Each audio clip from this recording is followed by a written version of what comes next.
আমরা কদু খাওয়ার জন্য আইছিলাম। এই যে একটা কদু, চাচা একটা কদু, চাচা কদুদার সোজা করো, চাইছা তা কদু সোজা করো, এমনি সোজা করো।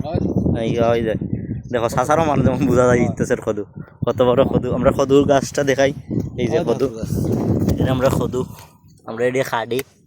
তো একটা কদু বড় হয়ে গেছে, আমরা ভুল বসত এটা রাইকা গেছিলাম এই জায়গায়। এই যে এখন এইটা ফালাইয়া দিতে হইতেছে, কিন্তু কদুটা কিন্তু ডিগা বা খেসমা, আমরা কই ডিগা বা খেসমা। চাচা তো ইয়া দিয়ে দেখাও যায়, নখ গাড়েনি ওই যে নখ গাড়ে, কিন্তু এই দেশে খাইতো না, এই দেশেও এটা ফালাই দিত বুঝছো নি।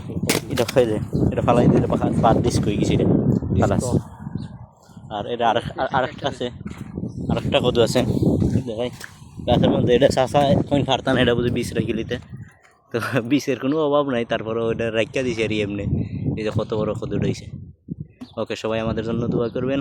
আসসালামু আলাইকুম, আল্লাহ।